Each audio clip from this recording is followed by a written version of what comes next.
그래서 어떻게 된가 하나님의 은혜의 문제를 알아야 됩니다. 이 시간이 예배의 시간, 성령이 가장 강력하게 말씀으로 찾아오는 이 시간이 우리가 새롭게 되는 은혜의 시간이 되고 있습니다. 우리가 살고 있는 인생, 한마디로 표현하면 정답을 수 없는 인생. 정답을 수 없어요. 인생에 정답도 없습니다. 우리나라에서 아주 유명한 교수가 허준희 교수라고, 캘리포니아 출신의 한국계 미국인인데요. 브리스턴 대학교 교수인데, 이분이 수학의 11개 추측 난제를 풀어서 수학계의 노벨상이라는 필저상을 받은 사람입니다. 이때까지 숙제했던 그 문제들을 풀었습니다. 정말 대단한 성과를 이뤘죠. 수학이 뭡니까? 풀 수 없는 문제를 풀어내는 것입니다. 나름대로 공식을 가지고 또 이렇게 대입해서 그 문제를 풀어내는 겁니다. 근데 인생에는요, 딱딱 떨어지는 공식보다 이 추측 난제가 훨씬 더 많습니다. 또 이 허준희 교수가 추측 난제를 풀었지만 또 뭡니까? 풀지 못한 난제가 더 많이 남아있다는 것이죠. 보세요. 평생 남의 불치병을 고치던 명의가 정작 본인의 몸을 돌보지 못하고 험하게 세상을 떠나는 경우들이 많습니다. 부부 상담 전문가로 명성을 떨치던 어느 상담사는 알고 보니까 오래전에 가정불화로 이혼한 상태였습니다. 자녀 교육 전문가의 가장 큰 고민은 밝히지 않는 자녀 문제였습니다. 연애 상담 전문가가 정작 연애를 한 번도 해보지 못한 모태솔로의 경우를, 재정 상담을 하며 남의 투자금으로 재테크를 해서 명성을 떨치는 사람이 본인은 너무나 가난하게 살고 있습니다. 반면에 아무것도 모르고 남들 따라서 산 주식이 대박이 나기도 하고, 자녀 교육법을 들어보지도 못한 부모의 5자녀가 다 예의 바르고 훌륭한 자녀로 자라기도 합니다. 부부 상담 한 번 받아본 적도 없는데도 평생 부부 싸움 하지 않고 행복하게 사는 부부도 있고요. 부동산 공부 한 번도 하지 않고도 어쩌다 사놓은 땅이 입이 쩍 벌어질 만큼 오르기도 합니다. 착한 줄 알았던 사람인데 알고 보니 뉴스에 대문짝만하게 나오는 흉악범죄입니다. 인정사정 없는 사람인 줄 알았는데 뉴스에서 평생 불쌍한 사람을 도우며 살아온 독재라는 사실도 밝혀지기도 합니다. 그 멋진 펜트하우스에 살면서 계속 묶여있는 돈 때문에 돈 걱정하고 사는 부자도 있고, 전셋집에 살면서도 베개에 머리가 닿기 전에 단잠에 빠지는 사람도 있습니다. 웃고 있지만은 속으로 울고 있는 사람도 있고, 우려할 상황 같은데도 아무렇지도 않은 얼굴로 늠름하게 살아가는 사람도 있습니다. 오늘 읽었던 본문은 얼마나 합니까? 처음부터 끝까지 바로 그런 이야기입니다.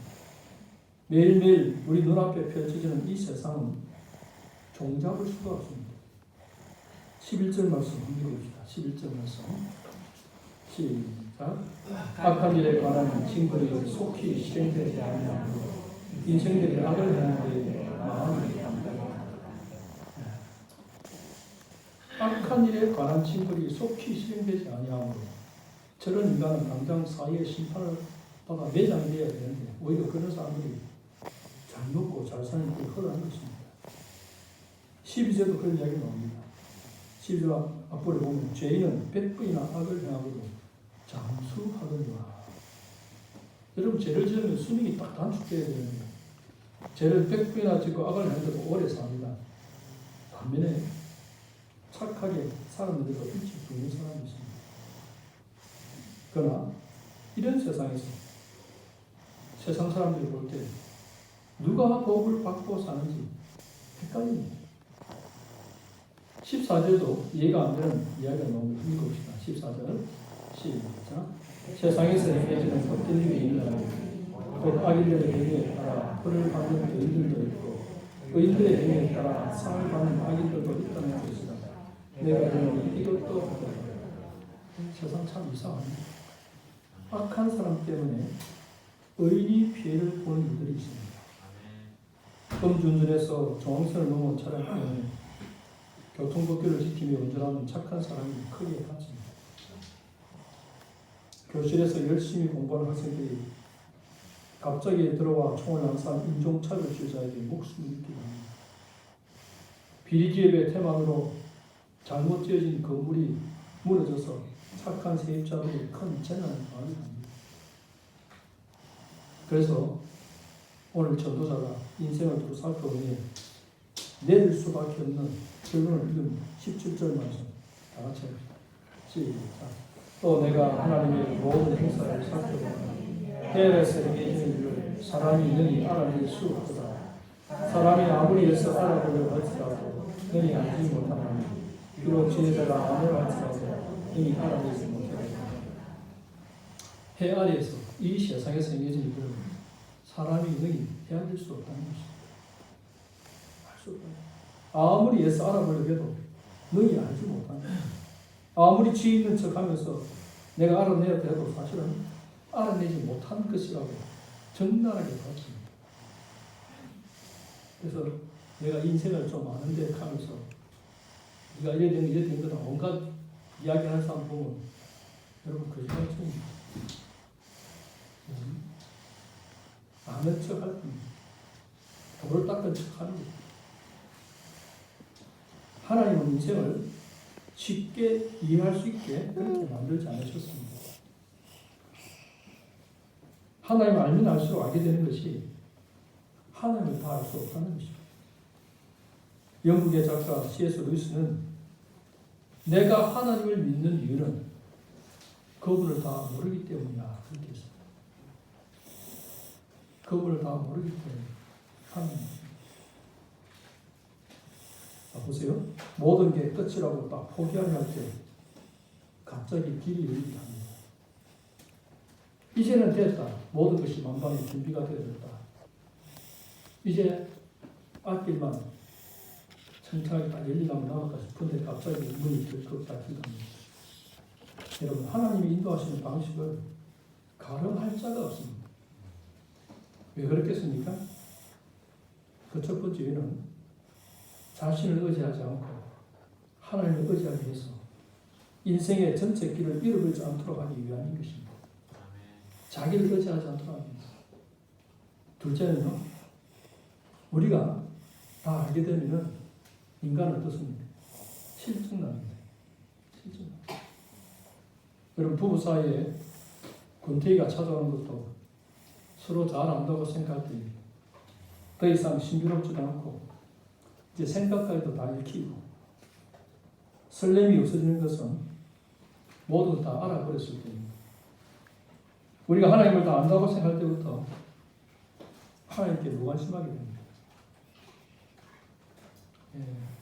교회를 오래 다니고 온갖 설교를 다 들어본 사람이 설교를 은혜 잘 받기 힘듭니다. 본문만 보고 또 이런 말씀 하겠구나 나름대로 짐작합니다. 그죠? 오늘 들어본 이야기인데 하면서 그때부터 판단하기 시작합니다. 근데 그 내용을 알고 또 말씀이 어떻게 흘러가는지 아는데 그 말씀이 내용을 알고 그 원리를 안 알지라도 그 말씀이 나의 말씀으로 들리지 않으면 헛반입니다.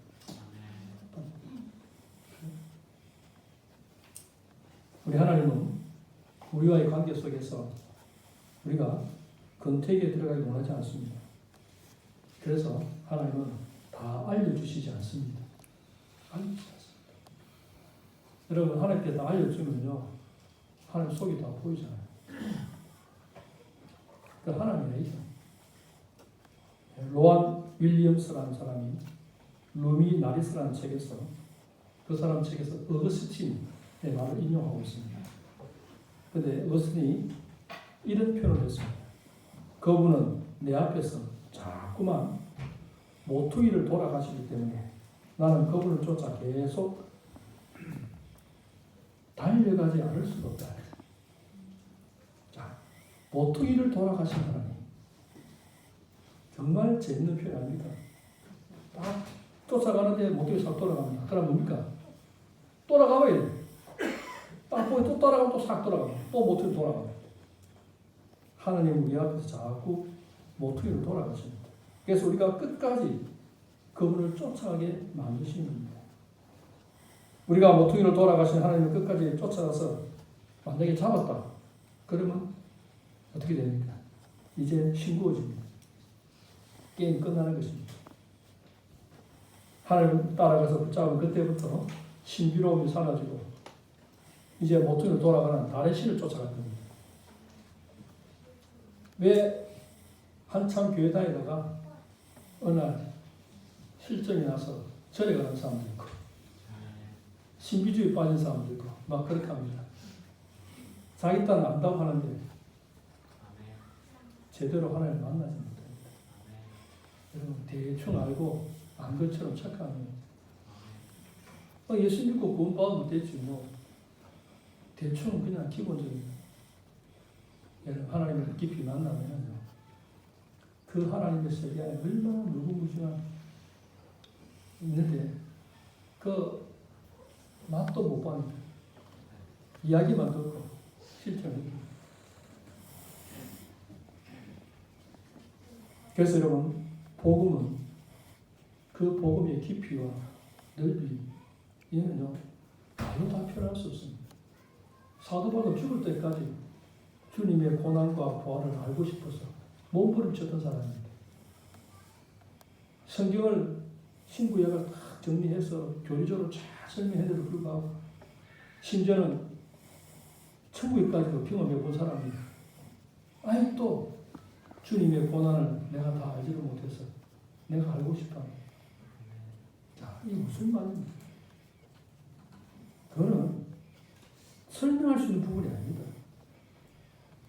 자, 예를 들면 제가 천국에서 떨어진 사과를 맛봤습니다. 기가 막힌 맛을 봤습니다. 이 땅에 한 번도 맛보지 못한 그 사과 맛을 봤는데 제가 설명을 하는데 어떻게 설명하겠습니까?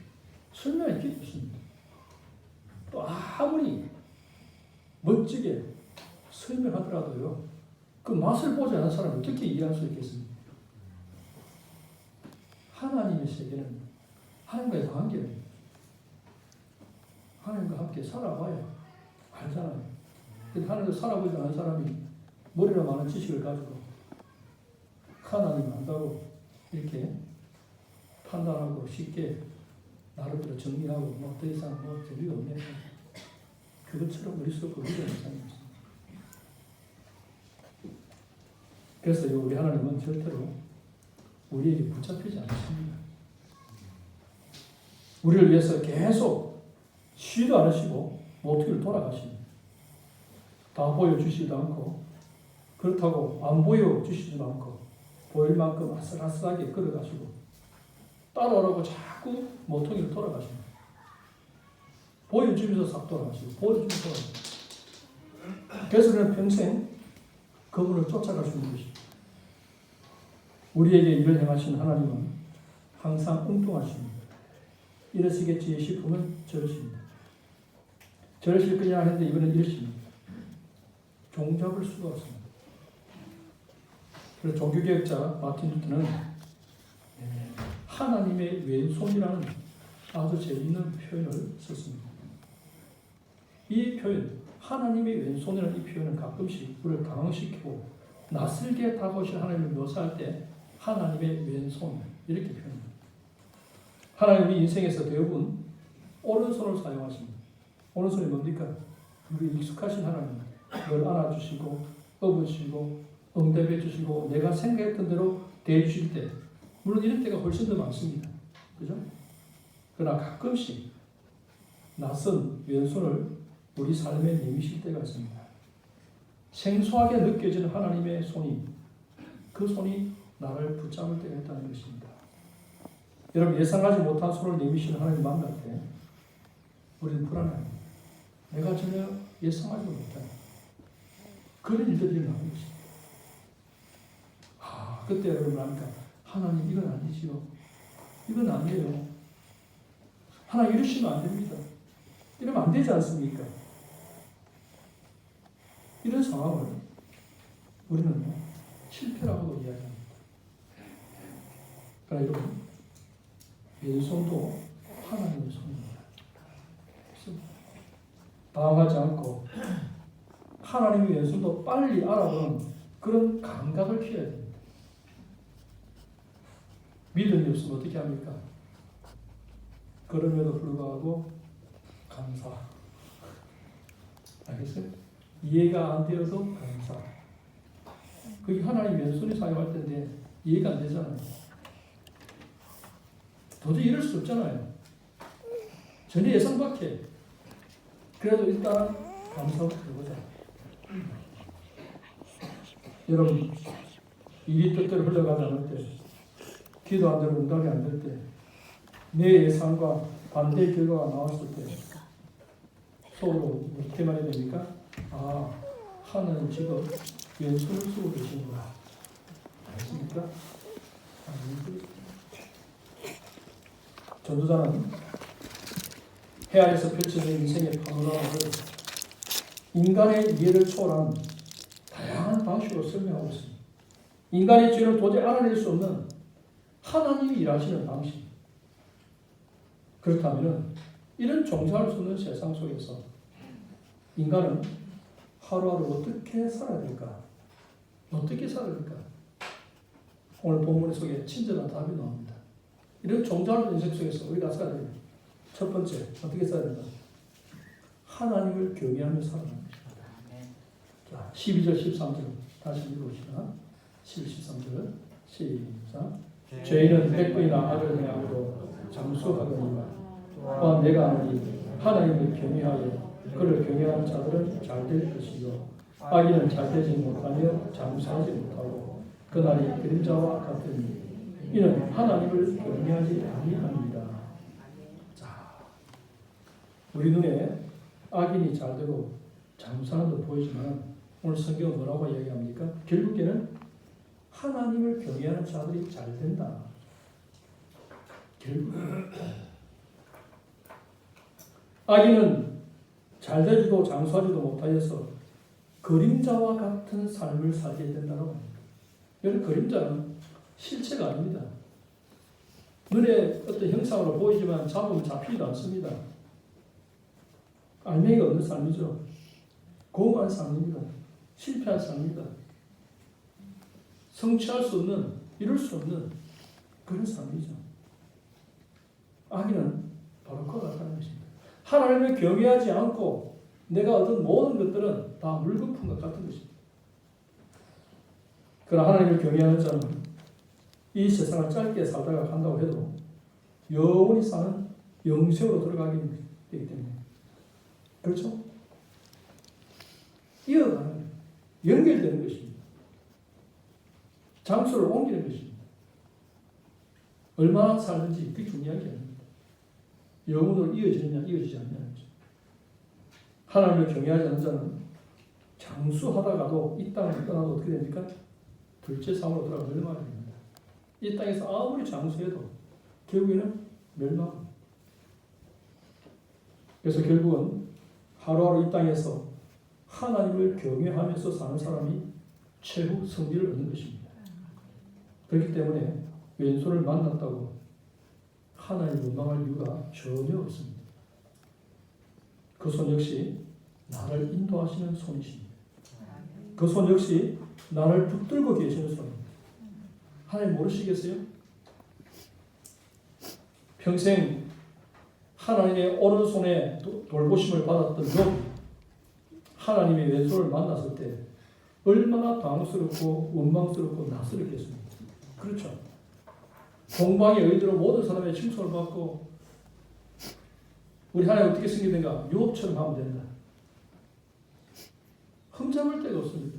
얼마나 대단했으면 하나님이 사단에게 자랑했습니다. 내 사랑을 좀 봤나? 이 땅에 저런 인간 없다. 알겠어요? 저렇게 하나님을 잘생긴 사람 없다. 하나님이 칭찬하고 자랑했습니다. 물건하면 여러분 케이스 막 모델. 하나님의 오른손으로 그렇게 이렇게 하나님께서 벌줄 이유가 없습니다. 너무 잘하기 때문에 자랑할 정도입니다. 그런데 하나님께서 왼손을 사용하십니다. 욥이 얼마나 충격받았겠어요. 의인이 받는 고난을 지켜보는 그 하나님의 왼손에 욥 얼마나 낯설고 아프고 서운합니까? 욥기 38장에 보면 하나님께서 욥에게 왼손으로 하신 일을 물을 꺼내놓습니다. 그걸 물어봅니다. 처음 이해가 안 되니까. 하나님 이럴 수 없습니다. 자, 그러면 내 말 들어봐라. 내가 말하는 왼손의 방식을 보여줄 테니까 하나라도 네가 이해하거나 알고 있는 게 있으면 한번 말해봐라. 하고 나서 내가 천지를 창조할 때 너 어디 있었냐? 바다가 육지를 탐하지 못하고 육지가 바다를 삼키지 못하도록 경계선을 그을 때 너는 무엇을 했느냐? 땅의 넓이를 너가 측량할 수 있으며 사람이 살지 않는 땅에도 내가 왜 비를 내리는지 너 알고 있느냐? 황무한 땅에 비를 내려 연합풀이 돋아나게 한 그 이유는 네 알고 있느냐? 타조가 알을 낳고도 그 알을 다른 짐승에게 밟히도록 방치하는 이유를 네가 아느냐? 바다의 그 많은 물을 어디서 솟아나느냐?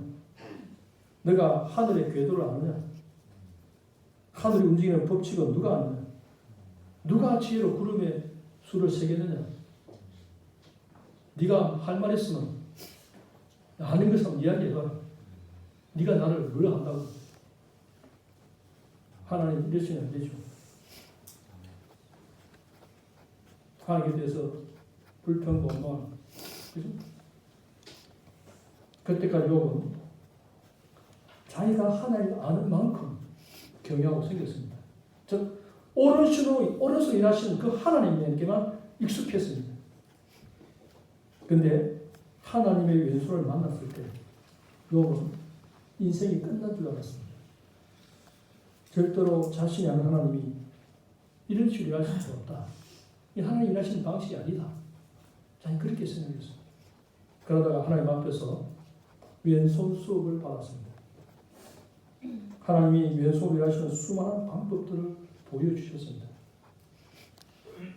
그때 그 결론적으로 뭐라고 했습니까? 하나님은 내가 알던 하나님보다 훨씬 더 크신 하나님이시다. 이것을 알고 놀라는 것을 여러분 경외라고 해요. 경외. 그리고 뭐라고 고백합니까? 성경 찾아봅시다. 욥기 42장 1절에서 3절과 5절을 보겠습니다. 구약성경 804페이지.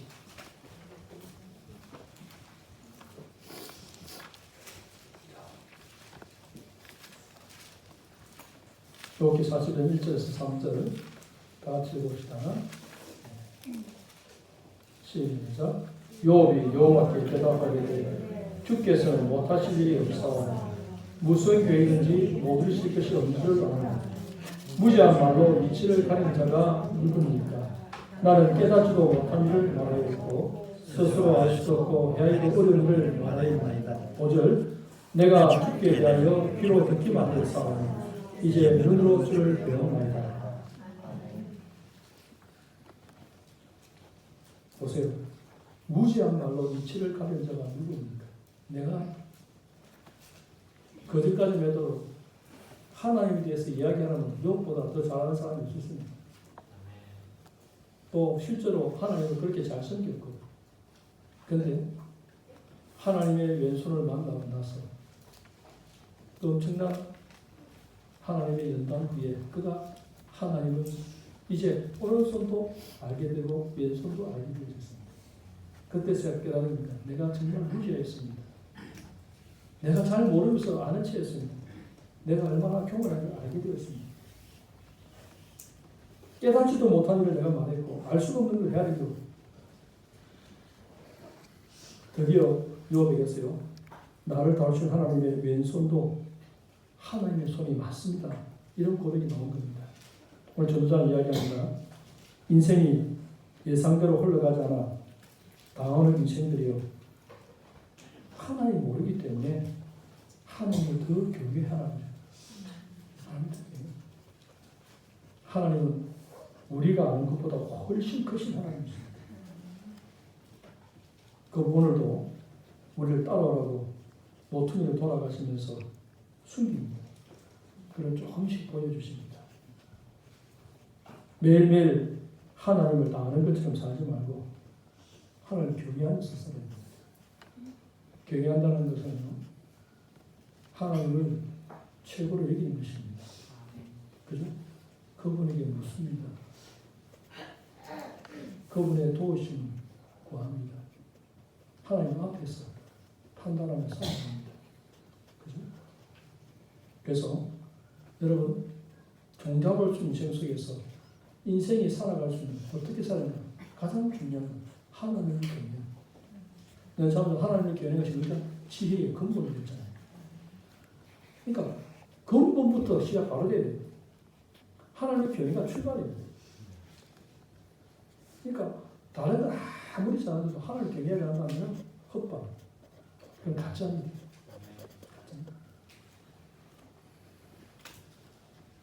그 다음 두 번째로 어떻게 살아야 됩니까? 매일 기쁘게 사는 겁니다. 15절 말씀 다 같이 시작. 이제 내가 희락을 찬양하노니 이제 사람이 먹고 마시고 즐거워하는 것보다 대단한 것이 해 아래는 없습니다. 하나님이 사람을 해 아래에서 살게 하신 날 동안 수고하는 중에 그러한 일이 그와 함께 있을 것입니다. 예. 그래서 여러분 너무 고민하면서 살지 마세요. 삶을 해석하려고 매일매일 고뇌 속에 살지 마십시오. 이게 왜 이랬을까? 왜 나에게 틀렸을까? 이거 해석하려고 밤낮으로 고민하고 해석하려고 하지 않습니다. 그거 다 어떻게 할 수 있습니까? 그래서 늘 염려하고 고뇌 속에 살기보다는 하나님을 경외하고 신뢰함으로 주어진 하루를 희락으로 살라, 기쁨으로 살라는 것입니다. 오늘 하루를 하나님께서 주신 선물로 생각하고 오늘 내가 소풍 간다 생각하고 알겠습니까? 여러분 소풍 갈 때 기분이 얼마나 좋습니까? 그런데 가다 보면 소풍 장소가 별로 평탄한 곳이 아니고 폭포로 올라가는데 약간 계획도 험하고 좀 짜증스럽고 막 가다가 끌기도 하고 그래도 뭡니까? 기분 나쁩니까? 신납니다. 마음이 어떤 마음일까요? 그렇죠. 여러분 매일 기뻐할 수 있는 이유가 하나님을 경외할 때는 뭡니까? 하나님을 경외할 때. 그래서 슬픈 일을 만날 때는 어떻게 생각해요? 아, 하나님이 왼손으로 일하시는구나. 그렇게 생각하면 됩니다. 일이 잘 되어도 뭐 걱정하지 말고 안 되어도 걱정하지 말고 오늘 하루를 감사하고 즐거워하십시오. 여러분 하나님의 왼손을 신뢰하고 그 다음 경외하면 오늘 감사하셨습니다. 내 생각대로 안 돼도 내 뜻대로 안 돼도 그죠? 전혀 예상 밖에 그런 결과가 나오더라도 아 하나님 왼손 사용하시네. 그렇지. 그럼 다음에 또 하면 되지. 기다려. 뜻이 있겠지. 나는 모르지만 그죠? 그래서 전도자는 우리에게 말합니다. 큰 기쁨도 있지만 매일매일 주어지는 소소한 기쁨도 있다. 인생의 큰 기쁨은 하나님께 맡기고 매일매일 주어진 작은 기쁨을 하루씩만 느끼고 살아. 하루씩. 그래서 내일 일을 염려하지 마요. 먹는 일, 마시는 일, 걷는 일, 숨쉬는 일, 이 모든 것들이요 작은 기쁨입니다. 여러분 하나님을 인격적으로 만나게 될 때 나타나는 가장 현상이 뭡니까? 천지는 변하지 않는데 내가 변합니다. 내가 변하니까 보이는 대상이 다르게 보이지 않습니다. 하나님을 만나고 나니까 내가 회개하고 은혜 받고 나니까 사람이 그렇게 아름답게 보이고 소중하게 보이고 또 저 사람이 얼마나 고맙게 계시고 그렇잖아요. 그러니까 천국으로 가는 거예요. 그게 천국이죠. 내가 만나는 모든 사람이 아름답게 보이면 그게 천국이지. 내가 아무리 좋은 집에 살고 아무리 돈을 많이 벌고 대단한 재력과 건설이 있다 하더라도 내 눈에 보이는 게 전부 다 악한 것으로 보이고 나를 대적하는 사람도 보이고 해치는 사람을 보이면 뭡니까? 그 지옥이지. 그렇잖아. 내가 변하면, 내가 은혜 받고 변하면, 내 눈이 변하면, 내 생각이 바뀌면 그게 참. 오늘도 하늘이 그 태양이 동에서 떠서 서쪽으로 움직이듯이요, 우리의 영원한 태양이신 하나님이 우리 머리 위에서 운행하고 계십니까? 어떤 때는 아주 익숙한 오른손으로, 어떤 때는 낯선 왼손으로 하나님께서 운행하십니다. 그래서 잘 될 때는 하나님 오른손으로 역사하고 계시니, 그죠? 그때는 무엇이든지 구하는 대로 받을 줄 믿는 겁니다. 그죠? 내가 원하는 대로 다 이루어집니다. 그때는 막 자신있게 외칩니다. 주 예수 믿어. 기도해라. 다 주신다. 담대하게 이야기합니다. 그런데 안 될 때가 있습니다. 그때는 하나님 왼손으로 일하시네. 알겠습니까? 하나님이 약속했으면 반드시 이루는데 지금은 때가 아닌 모양이다. 내가 받을 그릇이 안 됐고, 아니면 상대방이 받을 그릇이 안 됐든지 뭔가 이유가 있어요. 나는 잘 모르지만 하나님의 뜻이 있으니까 그래도 감사. 알겠습니까? 왜? 하나님 내보다 더 지혜로우시고 더 잘하시고 가장 선하게 되시고 나를 복되게 하시기 위해서입니다. 그죠? 나 분명한 것은요, 오른손으로 왼손을 하지만 분명한 것은 하나님께서 나를 위해서 일하고 계신다는 것입니다. 만약 이것을 신뢰하고 그렇게 경외한다면 이 소중한 하루를 염려로 보낼 것이 아니라 감사와 기쁨과 즐거움으로 보낼 것입니다. 여러분, 내일 닥칠 염려 때문에 오늘 즐겁게 먹을 수 있는 김치찌개 한 그릇을 썩에 삼키지 말고 여러분 달게 드시기 바랍니다. 그것이 하나님을 경외하고 신뢰하는 사람이 매일 드려야 할 신앙의 고백적인 삶이라는 것입니다. 여러분, 우리 신앙이 뭡니까? 우리가 예수 믿고 하나님의 자녀가 되고 어려운 하나님의 백성이 있다면요, 그때는 하나님만 믿는 것입니다. 오늘 새벽에 제가 말씀드렸지만 아브라함이 믿음의 조상이 된 것은요, 그는 하나님만을 믿었습니다. 사람들이 일어나는 말, 저런 말, 환경, 세상, 정보, 가치관, 온갖 이야기 다 있지만 너 그래서는 안 된다, 이래서 된다, 온갖 이야기 다 있지만 그러나 그는 다 하나님 말씀만 믿는 것입니다. 말씀만. 하나님이 가라하시니까 사람들이 그거 가면 어렵다, 힘들다, 어떻게 살래, 뭔가 그렇게 해도 하나님이 가라. 하나님께서 복을 주겠다. 하나님 말씀만 믿는 거예요. 그게 믿음입니다. 그게 믿음의 조상입니다. 우리도 마찬가지입니다.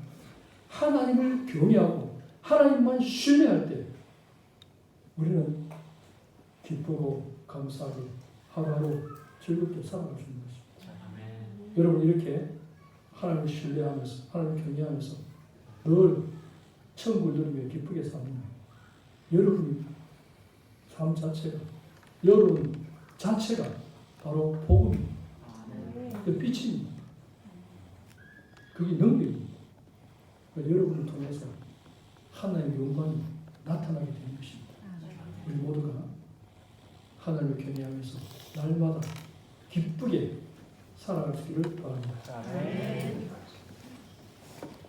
살아계신 하나님 아버지, 정답을 수 없는 인생 속에서 우리가 어떻게 살아야 될지 오늘도 말씀을 통해서 분명하게 보여 알게 하신 주님, 우리가 이 세상에 살 육체를 가졌기 때문에 크고 작은 한계와 염려와 걱정거리 없을 수 없지만 그러나 그 모든 것 위에서 우리를 너무나 잘 아시는 하나님께서 나를 너무나 사랑하셔서 나에게 복을 주시기 위해서 하나님의 오른손과 왼손을 번갈아 사용하셔서 하나님께서 주시는 그 좋은 것들을 받아 누리며 주의 영광을 나타낼 수 있도록 인도하시면 우리가 굳게 믿고 의심하지 아니하고 날마다 하나님을 경외하며 감사하며 기쁘게 살아가는 주의 자녀들 되게 하여 주옵소서. 예수님의 이름으로 기도드리옵나이다. 아멘. 찬송가 413장